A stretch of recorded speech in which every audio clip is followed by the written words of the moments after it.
It's another edition of Time About the Movies, and today we're taking a look at the films of November 19th, 1999. And we've got three big movies to look at today, so let's just go ahead and jump on into it. We'll start off with the biggest new release of the weekend, James Bond. Pierce Brosnan once again returning as Agent 007 in The World Is Not Enough.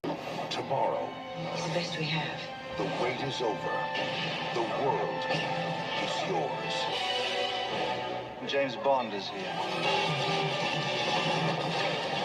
Sit tight. I have to get back, or somebody's gonna have my butt. First things first. Why am I suddenly worried I'm not carrying enough insurance? On November 19th, The World Is Not Enough, rated PG-13, starts Friday. So the 19th film in the James Bond series, the third to star Pierce Brosnan. The story is that you have the assassination of a billionaire, Sir Robert King, by the terrorist Renard, and Bond's subsequent assignment to protect King's daughter, Elektra, who had been previously held for ransom by Renard. During his assignment, Bond unravels a scheme to increase petroleum prices by triggering a nuclear meltdown in the waters of Istanbul. And as much as I criticize Tomorrow Never Dies for being kind of a huge step down from GoldenEye, I certainly enjoyed that more than this pile of garbage, which surprisingly is not the worst of the Bond films. We'll eventually get to that with the next Bond film, but at least Tomorrow Never Dies had some pretty cool deaths in it, but this is a dull, mediocre movie. I mean, this is the story is just lame, it's predictable, the characters are very forgettable in here. I mean, do I even need to say why casting Denise Richards as the Bond girl was a really bad idea? I mean, like, there's a couple of things where I thought, okay, this is a really cool idea. Let's see where that pans out. Like the whole idea of Sophia Marceau being a bad guy in this, and like I thought that was a cool idea, having a Bond girl be seen as a villain in this, but. Even with that, they don't really do a whole lot with it. It's just something that happens at the beginning of the movie, and then something that happens at the end of the movie. And it's just kind of like, yeah, you guys really didn't do a whole lot with it, and that's really the biggest problem with the movie. It's a waste of time and patience. Even the action sequences in this movie are not that exciting at all. They are really boring action sequences. This is directed by Michael Apted, too, and he's a really good director, but man, what a major misstep on so many levels with this film. I've read that they were talking to people like Joe Dante, Peter Jackson to come on board for this and direct this movie, and they probably could have easily made this a much better Bond film than what this is. This is just bland and forgettable, but all things considered, though, we haven't gotten to the worst of the worst Bond movie ever. That's going to be coming up next, so we'll see you in 3 years for that one, for Die Another Day. But as far as The World Is Enough is concerned, the world may not be enough, but a better director would be more than enough to fix this movie. I would say that. But so that's The World Is Not Enough. So let's go ahead and move on to our next film, and that is Tim Burton's Sleepy Hollow. Who was a horseman? Never will be a horseman. Ichabod? You can lock the door. You can bolt the windows. But can you survive the night? From director Tim Burton, Johnny Depp, Christina Ricci. Sleepy Hollow, rated R. In theaters November 19th. So Sleepy Hollow, you pretty much know the story already. It's loosely based on Washington Irving's The Legend of Sleepy Hollow, which was famously adapted into the Disney film The Adventures of Ichabod and Mr. Toad. And here you have kind of the same story that it is in there. You have a police constable, Ichabod Crane, played by Johnny Depp, who's sent from New York to investigate a series of murders in the village of Sleepy Hollow by a mysterious headless horseman. And you have characters played by Christina Ricci, Miranda Richardson, Michael Gambon, Casper Van Dien, Christopher Lee, Jeffrey Jones, and of course Christopher Walken, playing the headless horseman. And man, you know what? That is a really, really good performance by Christopher Walken as the headless horseman. I mean, he clearly is having the time of his life playing this role. I mean, honestly, his scenes in the film probably are the most exciting things about this film. But it's not a bad movie per se. It's not a bad film at all. It is a very good Tim Burton film. This is what you expect from a guy like Tim Burton to do. I mean, this is definitely the type of film he would work on. This is definitely the type of film you would expect from the writer of Seven. And most notably, this was going to be directed by the guy who worked on Freddy Krueger and The Crypt Keeper. This was supposed to be his feature directorial debut, but disagreements between what the studio wanted to do with it eventually led to Tim Burton coming on board shortly after his Superman movie didn't go anywhere. But, yeah, the movie is fairly good. I like a lot of it. I don't think it's one of Tim Burton's best overall movies, but I like the ambition of it. I like the way that the visuals and the atmosphere just work so well to this film's advantage. And you could just tell that this film, Burton was clearly trying to make something unique and different, and it works for about maybe 75% of the film, but when that 25% doesn't really hold up as well as you would hope it would. It does get a little bit too silly at times.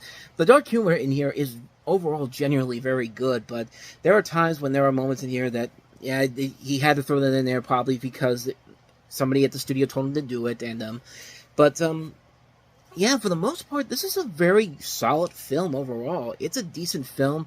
It could have been a really great film, though, considering that you have great chemistry of two different things. Tim Burton and The Legend of Sleepy Hollow coming together. That this should be the most amazing thing ever, and yet it kind of isn't. It's a passable movie. It's a film that has a lot of atmosphere and great visuals to go with it, and some great humor, great performances, great direction overall.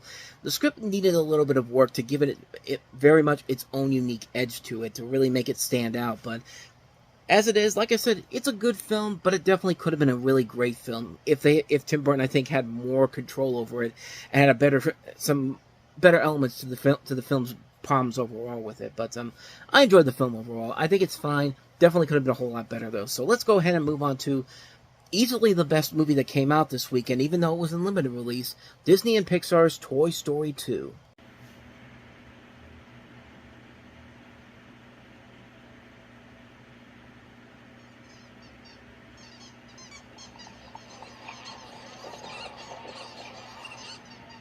It moves! It is coming! It is coming!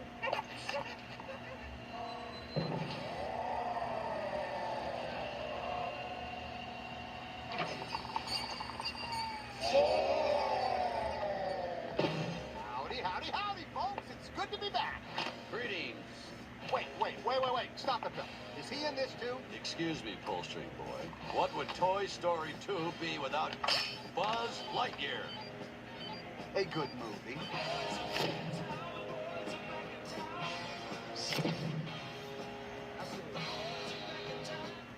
This is, of course, the sequel to the first computer-animated film ever released, which was Toy Story, which means that this is also the first sequel based off of the computer-animated film and Pixar's first sequel in general.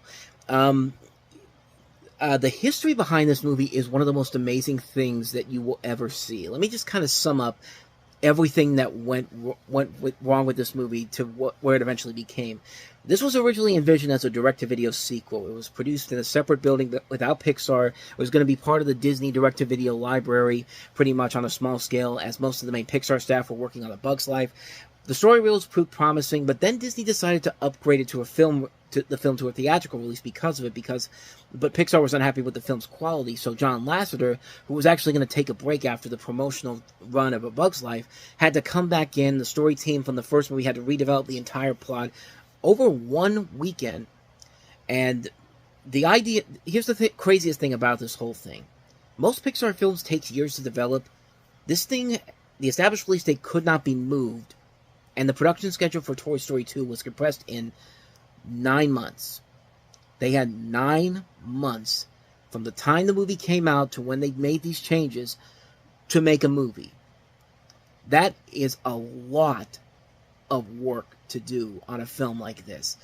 And just when you think that it couldn't get any more insane or so much time had to be put into this, you also have to take into account that there was even a point when this movie was being made where somebody actually lost the movie. They had trouble finding the movie at some point.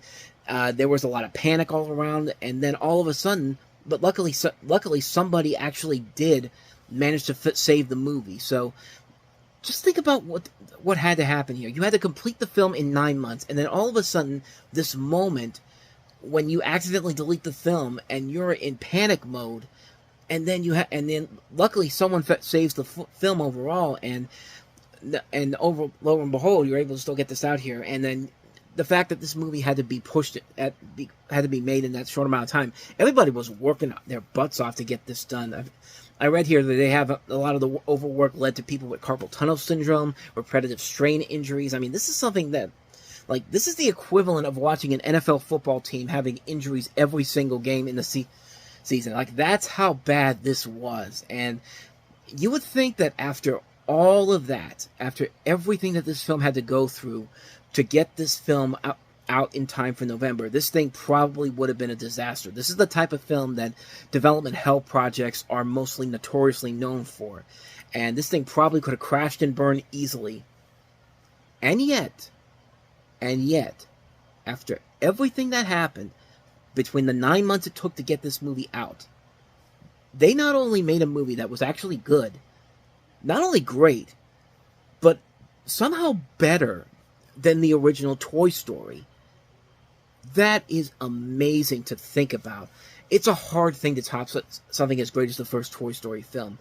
When you take into consideration that they had half of the original film already finished, canned, had to restart a year before the film's release, and then had that moment when everything was gone for a few minutes, for a few days, and then for a little bit, and then all of a sudden you get it back on track. The fact that they were still able to make this one of the best sequels ever is an impressive feat for a studio that was only making computer animation for 4 films at that point. Pixar hadn't even been making computer animated films for less than a decade, and this was their biggest task to handle, and they pulled it off big time here. So that is incredible stuff here. And I basically told you that story without even telling you what the plot is, and you probably know what it is already. But basically, Woody is stolen by a toy collector played by Wayne Knight, prompting Buzz and his friends to rescue him, and Woody is tempted with the idea of immortality in a museum when he realizes that he's part of a TV show from back in the 60s with Stinky Pete and Jessie, both played by Kelsey Grammer and Joan Cusack. Good Lord, that would be much different if it was John Cusack. But a lot of the same people are back from the first movie, and most notably, like I said, Cusack, Grammer, Estelle Harris playing Mrs. Potato Head is added here. Wayne Knight as the toy collector. Jodie Benson as Barbie, which apparently had a hard time getting into a movie until the Margot Robbie film did. But somehow for the longest time, this was the only Barbie that a lot of people had, like over 20 years, and this was the only one that they had. But like I said, man, this is an amazing sequel. The fact that they had all that going on behind them, and they were able to come up with a story that not only really works and gives the film a lot of maturity too. There's a lot of good emotional moments in here, like Jessie's song, the song that she sings in the movie when she talks about her original owner. And like you kind of, and there's a point where you do want Woody to really think about this. Like, does he really want to go back to being with Andy's toy? For us to know that, or accept the idea that he has kind of a small family here, that they can last forever in here, and you do kind of feel the dilemmas here. Like there's not an element in here where something is forced into this film that doesn't feel genuine or doesn't feel legitimate, and it does have I will admit, kind of a twist that you don't see coming at first. Like, even after a couple times you see it, you do kind of catch on immediately, but that first time you see it, it's just kind of like, oh, I didn't see that coming at first. Like, but on top of that, they all add all these other elements to it. The comedy is much better, the animation is much better, the storytelling is much better, the music is great. Randy Newman does another great job with the score. This is a phenomenal film. I mean, it's amazing how the Toy Story series had 3 great films that somehow got better and better and better with each film. And even with Toy Story 4, which I know a lot of people really did not like, but I still like it. I still consider that kind of a bonus film to the Toy Story series. No, it's not as good as the other 3 films, but it's still a really good film. And it does serve as a nice, serviceable conclusion for Woody's storyline in that film. At least I thought it did. But yeah, Toy Story 2 was a massive achievement on so many levels, from the fact that it went through all that trouble in production to have it come out as the great film that it is. That takes a lot of balls to get that done within 9 months, and you got to give the guys at Pixar a lot of credit for making that happen. And because the hype of the film was so strong, the film did massive gangbuster numbers, went on to gross $500 million, won a Golden Globe for Best Motion Picture Comedy at the Golden Globe Awards. This thing could have easily been nominated for Best Picture at the Oscars, but of course Toy Story 3 later went on to do that. But, I mean, it's a classic film. It's a classic film on so many levels. I mean, what more do I even need to say about it? Toy Story 2 is one of the great animated films of all time. The fact that it surpassed the achievements of the first film is amazing, and not much more you can say about it. Toy Story 2 is a massive achievement on so many levels, and one of the best animated films you'll probably ever see. Toy Story 2, if you haven't seen it by this point, for God's sakes, go out and see it. Stop what you're doing and go find it somewhere. Go to Disney Plus and watch it. I mean, there's so many different ways to watch this movie. Just go out there and watch it if you haven't seen it already. Which most of you probably have, but there's probably that one person out there that hasn't, so get out there and go see it, man. Jeez. So with that said, we wrap up another edition of Time About the Movies. Now, next week, Toy Story 2 is the big new release, but we just covered Toy Story 2, so what two other movies had the balls to go up against Toy Story on Thanksgiving weekend? How about two films that have nothing to do with Thanksgiving whatsoever, and were basically R-rated movies that were being put, and even though the history shows that R-rated movies do not do well on Thanksgiving weekend, here's two attempts to try to break that. Arnold Schwarzenegger fighting the devil, which could be awesome. It's not, in End of Days. And then we have Joel Schumacher's latest film, Robert De Niro and Philip Seymour Hoffman in Flawless. So we'll see how those films turn out next time. Two movies to look at, and we'll do that on the next episode. But until then, thank you very much for watching. And if you want to see more videos like this, and if you want to see more videos like this, I think I just said that twice already, but regardless, if you want to see more videos, hit the like and subscribe button, and also don't forget to check out the previous episode, check out the playlist on the next page. I'm getting all flustered right now, so I'm going to get out of here. Thank you so much for watching. I'll see you guys next time. Until then, as always, take care.